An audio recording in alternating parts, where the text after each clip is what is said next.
दोस्तों, एक बहुत ही कड़वा सवाल पूछता हूं। जब आप फिलॉसफी शब्द सुनते हैं तो आपके दिमाग में क्या आता है? शायद एक बूढ़ा आदमी जिसकी सफेद दाढ़ी है, जो पहाड़ पर बैठकर दुनिया से कटा हुआ है, या शायद वो बोरिंग किताबें जो लाइब्रेरी के सबसे धूल भरे कोने में पड़ी हैं। आम आदमी सोचता है फिलॉसफी अमीरों का शौक है। जिसके पास खाने को रोटी नहीं है वो दर्शन नहीं झाड़ता। फिलॉसफी से पेट नहीं भरता। एक गहरा सस्पेंस भरा पॉज। लेकिन अगर मैं आपसे कहूं कि आज सुबह आपने जो टूथपेस्ट खरीदा उसके पीछे एक फिलॉसफी थी। आपने जिस लड़की या लड़के से शादी करने का फैसला लिया या नहीं लिया उसके पीछे एक फिलॉसफी थी। यहां तक कि आप अभी ये वीडियो देख रहे हैं, इसके पीछे भी एक फिलॉसफी है। सच्चाई यह है दोस्तों, philosophy is not a subject, it is your operating system. जैसे आपके फोन में एंड्रॉयड या iOS है, वैसे ही आपके दिमाग में एक सॉफ्टवेयर है जो यह तय करता है कि क्या सही है, क्या गलत है, एथिक्स, क्या सच है, क्या झूठ है, एपिस्टेमोलॉजी, क्या सुंदर है, क्या बदसूरत है, एस्थेटिक्स। आप माने या न माने, आप पले बड़े दार्शनिक हैं। फर्क सिर्फ इतना है कि कुछ लोगों का सॉफ्टवेयर अपडेटेड है और कुछ लोग वायरस वाला सॉफ्टवेयर चला रहे हैं जिससे उनकी जिंदगी हैंग हो रही है। स्वागत है ऑफिशियल फिलॉसफी में। मैं हूं सिद्धार्थ सिंह। आज हम फिलॉसफी को आसमान से उतारकर आपके ड्राइंग रूम और ऑफिस में ले आएंगे। आज हम जानेंगे कि कैसे प्लेटो और गीता आपके ब्रेकअप और करियर को सुधार सकते हैं। चलिए एक बहुत ही प्रैक्टिकल उदाहरण, लाइव एग्जाम्पल लेते हैं। कल्पना कीजिए कि रात के 2 बजे हैं, सड़क एकदम खाली है, कोई पुलिस वाला नहीं है, कोई कैमरा नहीं है। आप अपनी बाइक या कार से जा रहे हैं और सामने रेड लाइट हो जाती है। अब आपके पास 2 विकल्प हैं, रुक जाना, भले कोई देख नहीं रहा है, निकल जाना, क्योंकि कौन देख रहा है यार, टाइम क्यों खराब करना। उस 3 सेकंड में आपके दिमाग में जो फैसला होता है वो प्योर फिलॉसफी है। अगर आप रुकते हैं क्योंकि नियम तो नियम है, तो आप इमैनुअल कांट की फिलॉसफी यानी ड्यूटी इज ड्यूटी इस्तेमाल कर रहे हैं। Duty is duty. अगर आप निकल जाते हैं क्योंकि इससे किसी का नुकसान नहीं हो रहा और मेरा टाइम बच रहा है, तो आप जेरेमी बेंथम की फिलॉसफी यानी यूटिलिटेरियनिज्म इस्तेमाल कर रहे हैं। Result matters not rules. देखा आपने? एक छोटी सी रेड लाइट ने आपको बता दिया कि आप किस तरह के इंसान हैं। अगर आपकी फिलॉसफी क्लियर नहीं है तो आप जिंदगी भर कंफ्यूज रहेंगे, रुकूं या निकलूं, ये करूं या वो करूं। एक अच्छी फिलॉसफी का काम है डिसीजन फटीग को खत्म करना। जिसके पास अपनी फिलॉसफी होती है वो 1 सेकंड में फैसला लेता है, जिसके पास नहीं होती वो घंटों सोचता रहता है। अब थोड़ा और गंभीर मुद्दे पर आते हैं, करियर। आज भारत का हर युवा एक ही दुविधा में फंसा है। पापा कह रहे हैं सरकारी नौकरी कर लो, सिक्योरिटी। दिल कह रहा है फोटोग्राफर बन जाओ, पैशन। दोस्त कह रहे हैं स्टार्टअप कर लो, मनी। अब आप क्या करेंगे? यहां आप किसी एस्ट्रोलॉजर के पास जाएंगे या सिक्का उछालेंगे? नहीं, यहां आपको वैल्यूज की फिलॉसफी चाहिए। फिलॉसफी आपसे पूछेगी तुम्हारे लिए सक्सेस की परिभाषा क्या है? क्या सक्सेस इक्वल्स बहुत सारा पैसा है, मटीरियलिज्म या चारवाका? क्या सक्सेस इक्वल्स मन की शांति है, स्टोइसिज्म या बुद्धा? क्या सक्सेस इक्वल्स समाज में रुतबा है, एग्जिस्टेंशियलिज्म? ज्यादातर लोग दुखी इसलिए हैं क्योंकि वो चारवाका की दौड़ में भाग रहे हैं, जबकि उनका अंदरूनी सॉफ्टवेयर बुद्धा वाला है। इसे कहते हैं फिलॉसफिकल मिसमैच। जब तक आप अपनी खुद की फिलॉसफी डिफाइन नहीं करेंगे, तब तक आप दूसरों की फिलॉसफी पर जिएंगे, और दूसरों की फिलॉसफी पर जीना ही नर्क है। स्टीव जॉब्स ने कहा था, your time is limited, so don't waste it living someone else's life. ये बिजनेस कोड नहीं है, ये फिलॉसफी है। अगले पेज में हम रिलेशनशिप्स के अंदर घुसेंगे। ब्रेकअप इतना दर्द क्यों देता है? हम गलत इंसान से प्यार क्यों करते हैं? और क्या फिलॉसफी हमें एक टॉक्सिक रिश्ते से बचा सकती है? तैयार हो जाइए, क्योंकि अब हम भावनाओं का ऑपरेशन करने वाले हैं। दोस्तों, क्या आपने कभी सोचा है कि हमें प्यार की इतनी भूख क्यों होती है? जब हम सिंगल होते हैं तो हमें लगता है कि हम अधूरे हैं। हमें लगता है कि दुनिया में कोई एक खास इंसान है, द वन, जो आएगा और हमें पूरा कर देगा। ये ख्याल आपके दिमाग में बॉलीवुड या हॉलीवुड ने नहीं डाला। ये ख्याल आज से 2500 साल पहले एक फिलॉसफर ने डाला था, प्लेटो। अपनी किताब सिंपोजियम में प्लेटो ने एक बहुत ही अजीब और दिलचस्प कहानी सुनाई।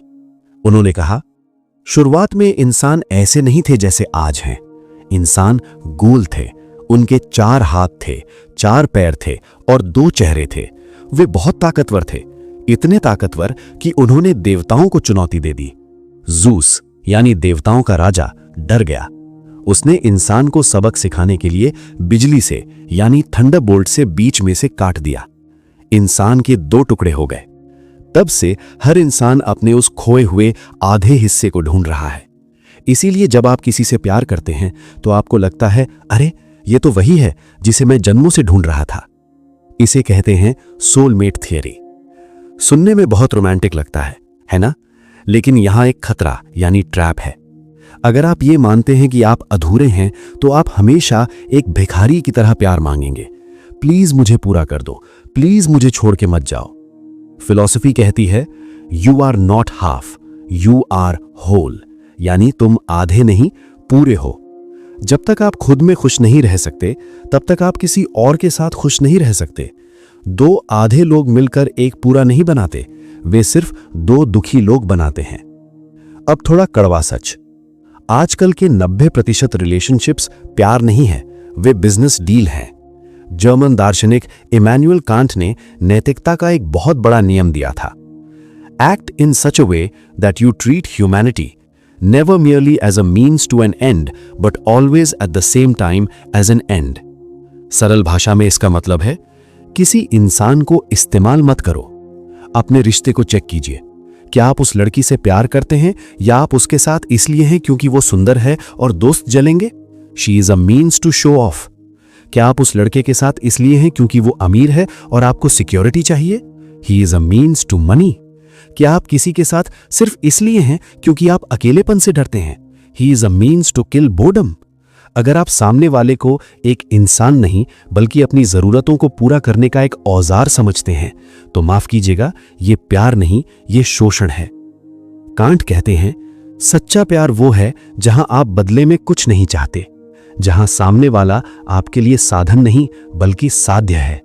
अगर आपका पार्टनर आपकी जॉब चले जाने पर या आपकी सुंदरता ढल जाने पर आपको छोड़ दे तो समझ लेना वो कभी आपसे प्यार नहीं करता था, वो सिर्फ उस फायदे से प्यार करता था जो आप उसे दे रहे थे। अब आते हैं उस दर्द पर जो जानलेवा लगता है, ब्रेकअप। जब दिल टूटता है तो लगता है जिंदगी खत्म हो गई। हम रोते हैं, पुरानी चैट पढ़ते हैं, बदला लेने की सोचते हैं। यहां आपको किसी दोस्त की नहीं, यहां आपको स्टोइक्सिज्म की जरूरत है। मार्कस ऑरेलियस और एपिक्टेटस जैसे फिलोसोफर्स का कहना है, there are things in your control and things not in your control, यानी कुछ चीजें आपके बस में हैं, कुछ नहीं। क्या आपके बस में है? आप किसी को कितना प्यार दे सकते हैं, आप कितने वफादार रह सकते हैं। क्या आपके बस में नहीं? सामने वाला आपको प्यार करेगा या नहीं, वो आपको छोड़कर जाएगा या नहीं। एपिक्टेटस कहते हैं, Why do you cry over paths of life that were never yours to begin with? यानी तुम उन चीजों के लिए क्यों रो रहे हो जो कभी तुम्हारी थी ही नहीं। वो इंसान आपकी जागीर नहीं था, वो एक स्वतंत्र पक्षी था। वो आपके जीवन में आया, कुछ समय रहा और चला गया। कांच का गिलास टूटने पर हम रोते नहीं क्योंकि हमें पता है कि कांच का स्वभाव ही टूटना है, वैसे ही रिश्तों का स्वभाव ही बदलना है। स्टोइक्सिज्म आपको पत्थर दिल नहीं बनाता, स्टोइक्सिज्म आपको मजबूत यानी रिजिलियंट बनाता है। यह आपको सिखाता है कि अपनी खुशी की चाबी या रिमोट कंट्रोल किसी और की जेब में मत रखो। अगर आपकी खुशी उस इंसान पर निर्भर थी तो उसके जाते ही खुशी भी चली गई, लेकिन अगर खुशी आपके चरित्र में है तो कोई उसे छीन नहीं सकता। और अंत में उन लोगों के लिए जो अभी भी परफेक्ट पर्सन का इंतजार कर रहे हैं, आधुनिक दार्शनिक एलन डी बटॉन की एक बात अपने दिमाग में बिठा लीजिए, you will marry the wrong person, यानी आप गलत इंसान से ही शादी करेंगे। घबराइए मत, उनका मतलब यह नहीं है कि आपकी शादी टूट जाएगी, उनका मतलब है कि परफेक्ट कोई नहीं है। जो बहुत सुंदर होगा हो सकता है वो घमंडी हो, जो बहुत अमीर होगा हो सकता है उसके पास वक्त ना हो, जो बहुत बुद्धिमान होगा हो सकता है वो बोरिंग हो। हम प्यार में इसलिए दुखी नहीं होते कि हमें गलत इंसान मिला, हम दुखी इसलिए होते हैं क्योंकि हम एक इंसान से भगवान होने की उम्मीद कर रहे थे। फिलॉसफी कहती है सच्चा प्यार परफेक्शन ढूंढना नहीं है, सच्चा प्यार है सामने वाले की कमियों को समझदारी से बर्दाश्त करना। प्यार एक पागलपन नहीं है, प्यार एक कौशल है जिसे सीखना पड़ता है। अगले पेज में हम घर की चारदीवारी से निकलकर समाज में जाएंगे। लोग क्या कहेंगे, यानी सोशल प्रेशर। हमें समाज के नियम मानने चाहिए या तोड़ देने चाहिए? और सबसे बड़ा सवाल, मौत। क्या मौत का डर हमारी हर खुशी को खा रहा है? तैयार हो जाइए, क्योंकि अब हम जिंदगी से मौत की फिलॉसफी की तरफ बढ़ेंगे। दोस्तों, भारत में कहावत है, सबसे बड़ा रोग क्या कहेंगे लोग। लेकिन क्या आपने कभी सोचा है कि हमें लोगों से इतना डर क्यों लगता है? क्यों हम अपनी पसंद के कपड़े पहनने से पहले 10 बार सोचते हैं? क्यों हम वो पढ़ाई करते हैं जो पड़ोसी का बेटा कर रहा है? French philosopher Jean Paul Sartre ने इसका बहुत ही डरावना जवाब दिया है। उनका एक मशहूर नाटक है नो एग्जिट। उसकी सबसे फेमस लाइन है, हेल इज अदर पीपल। नर्क दूसरे लोग हैं। इसका मतलब ये नहीं कि लोग बुरे होते हैं, इसका मतलब है द गेज, यानी दूसरों की नजर। सार्त्र एक उदाहरण देते हैं। कल्पना कीजिए कि आप एक होटल के कमरे के बाहर खड़े हैं और की होल से अंदर झांक रहे हैं। उस वक्त आप पूरी तरह आजाद हैं। आप सिर्फ एक देखने वाले हैं, सब्जेक्ट। आपको कोई शर्म नहीं, कोई डर नहीं। अचानक आपको पीछे से पैरों की आहट सुनाई देती है। कोई आपको देख लेता है।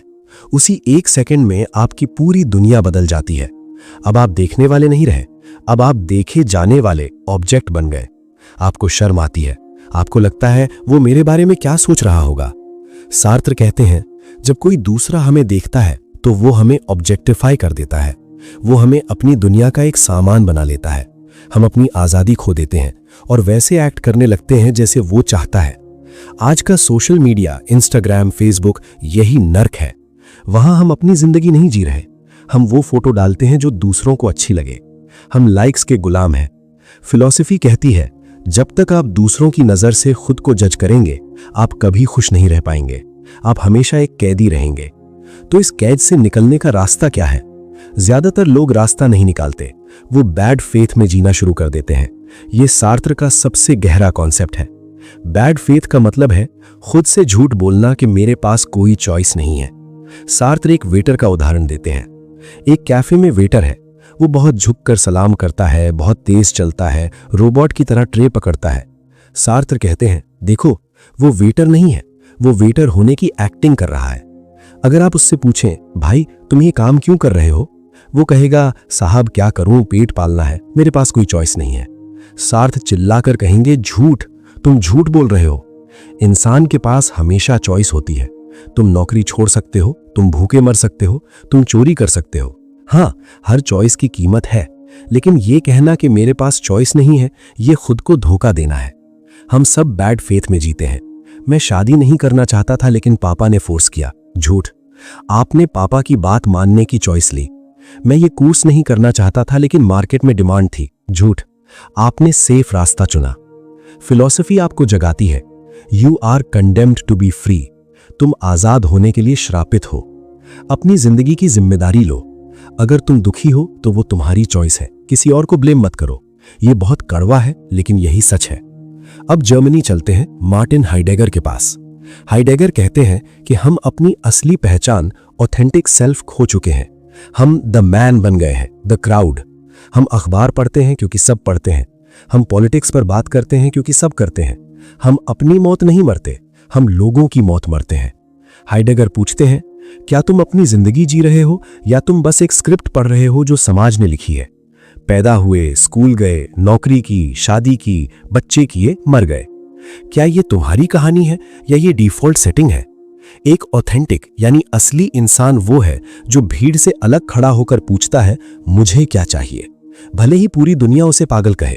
हाइडेगर कहते हैं, भीड़ की आवाज को बंद करो और अपने अंदर के सन्नाटे को सुनो। लेकिन हम भीड़ से अलग होने से इतना डरते क्यों हैं? क्योंकि हमें अकेलेपन से डर लगता है, और अकेलेपन के पीछे छिपा है सबसे बड़ा डर, मौत। क्या फिलॉसफी मौत के डर को खत्म कर सकती है? हाँ, प्राचीन यूनानी दार्शनिक एपिक्यूरस ने 2000 साल पहले मौत का इलाज ढूंढ लिया था।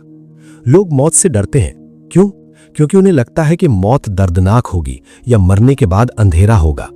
एपिक्यूरस ने एक बहुत ही लॉजिकल बात कही, Why fear death? When we are here, death is not. When death is here, we are not.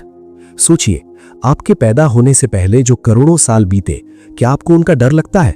नहीं, आपको कुछ याद ही नहीं। तो मरने के बाद जो करोड़ों साल होंगे, उनसे क्यों डरना? वो भी वैसे ही होंगे, एक गहरी नींद जिसमें कोई सपना नहीं। स्टोइक्स इसे अलग तरह से देखते हैं।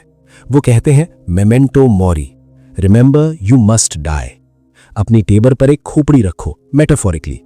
हर सुबह शीशे में देखकर बोलो, हो सकता है ये मेरा आखिरी दिन हो। ये डरावना नहीं है, ये पावर है। जैसे ही आपको याद आता है कि आप मरने वाले हैं, फालतू की चिंताएं गायब हो जाती हैं। क्या बॉस की डांट मायने रखती है? नहीं। क्या ब्रेकअप मायने रखता है? नहीं। क्या पड़ोसी की राय मायने रखती है? नहीं। स्टीव जॉब्स ने कहा था, Remembering that I'll be dead soon is the most important tool I have ever encountered to help me make the big choices in life. मौत एक डेडलाइन है और हम सब जानते हैं कि डेडलाइन पास आते ही हम काम कितनी शिद्दत से करते हैं।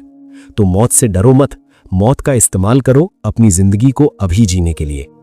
अगले पेज में हम खुशी की बात करेंगे। सबको खुशी चाहिए, लेकिन खुशी मिलती क्यों नहीं? क्या हम गलत जगह ढूंढ रहे हैं? हम देखेंगे द हेडोनिस्टिक ट्रेडमिल, यानी सुख का ट्रेडमिल, और जानेंगे कि दुख हमारी जिंदगी के लिए क्यों जरूरी है। नीत्शे की फिलॉसफी। तैयार हो जाइए, क्योंकि अब हम फेक हैप्पीनेस का गुब्बारा फोड़ने वाले हैं। दोस्तों, क्या आपने कभी सोचा है कि जब आप नया फोन खरीदते हैं तो आप कितने खुश होते हैं? आप उसे बार बार साफ करते हैं, दोस्तों को दिखाते हैं, लेकिन 2 महीने बाद वो फोन सोफे के कोने में पड़ा होता है, स्क्रीन पर उंगलियों के निशान होते हैं और आपको कोई फर्क नहीं पड़ता। अब आपको अगला मॉडल चाहिए। इसे साइकोलॉजी और फिलॉसफी में कहते हैं द हेडोनिक ट्रेडमिल। जैसे ट्रेडमिल पर आप दौड़ते रहते हैं लेकिन कहीं पहुंचते नहीं, वैसे ही हम खुशी के पीछे दौड़ते रहते हैं लेकिन हमेशा वहीं रहते हैं। हम सोचते हैं if I get X then I will be happy. अगर मुझे एक्स मिल गया तो मैं खुश हो जाऊंगा। ये इंसान का सबसे बड़ा भ्रम है, इल्यूजन। फिलॉसफी कहती है happiness is not a destination, it is a fleeting emotion. खुशी कोई जगह नहीं है जहां आप पहुंचकर घर बना लेंगे। ये एक मेहमान है जो आता है और चला जाता है। अगर आपकी खुशी चीजों पर टिकी है तो आप जिंदगी भर भिखारी रहेंगे, क्योंकि चीजें पुरानी हो जाती हैं और आपकी प्यास कभी नहीं बुझती। आग में घी डालने से आग बुझती नहीं और तेज होती है। अब एक ऐसे फिलोसोफर से मिलते हैं जिसे दुनिया का सबसे निराशावादी, पेसिमिस्ट आदमी कहा जाता है, आर्थर शोपेनहावर। शोपेनहावर ने जिंदगी की एक बहुत ही डरावनी लेकिन सच तस्वीर पेश की। उन्होंने कहा, life is a pendulum swinging backward and forward between pain and boredom. जिंदगी दर्द और बोरियत के बीच झूलता हुआ पेंडुलम है। कैसे? सुनिए। पेन यानी दर्द। जब तक आपको कोई चीज नहीं मिलती, जैसे नौकरी, प्यार, आप तड़पते हैं, ये दर्द है। बॉर्डम यानी बोरियत।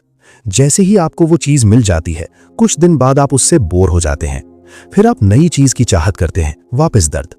तो इंसान कभी शांत नहीं बैठ सकता। या तो वो किसी चीज के लिए रो रहा है या वो किसी चीज से ऊब चुका है। शोपेनहावर का कहना था कि विल टू लिव यानी जीने की इच्छा एक अंधा राक्षस है जो हमें भगाता रहता है। तो क्या इसका कोई इलाज है? हाँ, शोपेनहावर कहते हैं आर्ट और कंपैशन यानी दया।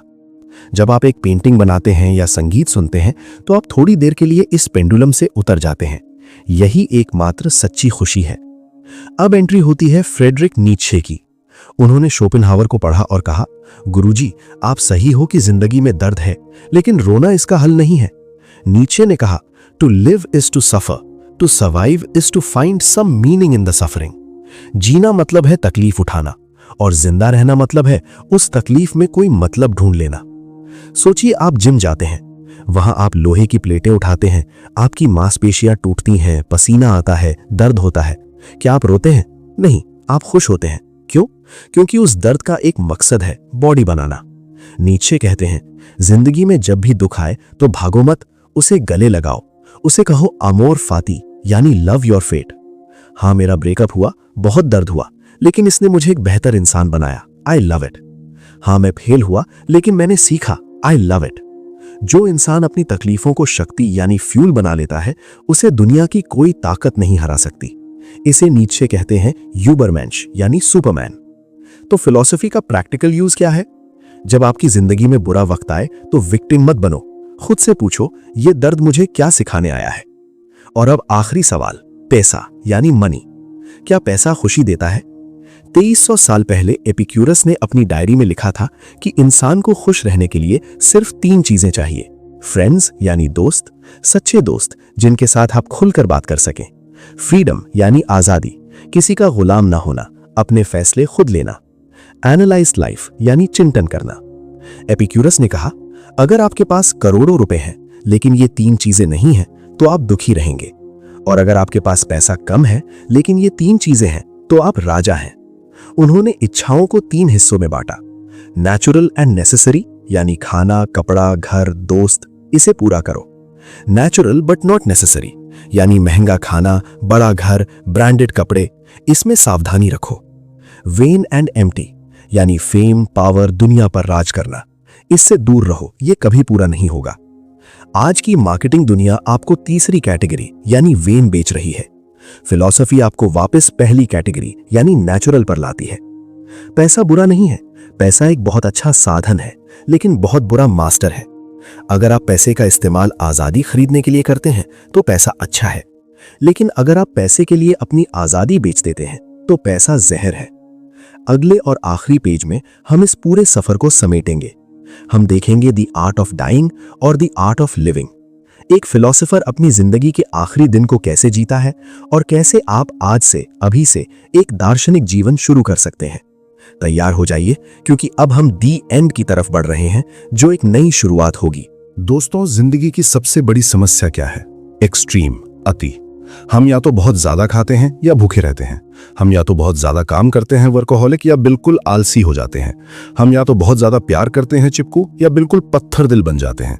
प्राचीन ग्रीक दार्शनिक अरस्तु, एरिस्टोटल ने कहा था, virtue lies in the middle, सद्गुण बीच में है। इसे कहते हैं द गोल्डन मीन। कल्पना कीजिए कि जिंदगी एक गिटार है। अगर आप तार को बहुत ज्यादा कस देंगे तो वो टूट जाएगा, स्ट्रेस या बर्नआउट। अगर आप तार को बहुत ढीला छोड़ देंगे तो उससे कोई संगीत नहीं निकलेगा, लीजीनेस या एपैथी। संगीत तभी निकलता है जब तार बीच में हो, न ज्यादा कसा न ज्यादा ढीला।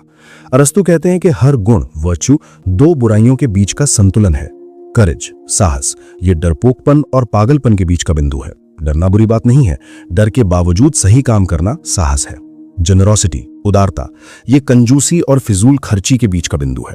कॉन्फिडेंस, आत्मविश्वास, ये हीन भावना और अहंकार के बीच का बिंदु है। तो फिलॉसफी का प्रैक्टिकल यूज क्या है? जब भी आप किसी फैसले में फंसे, खुद से पूछें, क्या मैं गिटार का तार ज्यादा कस रहा हूं या ज्यादा ढीला छोड़ रहा हूं? बैलेंस ही बुद्धिमानी है। अब हम फिलॉसफी के पितामह, फादर ऑफ फिलॉसफी के पास चलते हैं, सुकरात। जब उन्हें जहर दिया जा रहा था तब उन्होंने एक लाइन बोली थी जो फिलॉसफी का सार है, essence. The unexamined life is not worth living. बिना जांची परखी जिंदगी जीने लायक नहीं है। इसका क्या मतलब है? ज्यादातर लोग ऑटो पायलट पर जी रहे हैं। सुबह उठे, फोन देखा, ऑफिस गए, बॉस को गाली दी, घर आए, नेटफ्लिक्स देखा, सो गए। क्यों कर रहे हो? पता नहीं। खुश हो? पता नहीं। मकसद क्या है? पता नहीं। सुकरात कहते हैं कि ये इंसानियत नहीं, ये भेड़ चाल है। एक जानवर कभी अपनी जिंदगी पर सवाल नहीं उठाता, वो बस खाता है और सोता है। इंसान होने का मतलब है रुकना और पूछना, पॉज एंड क्वेश्चन।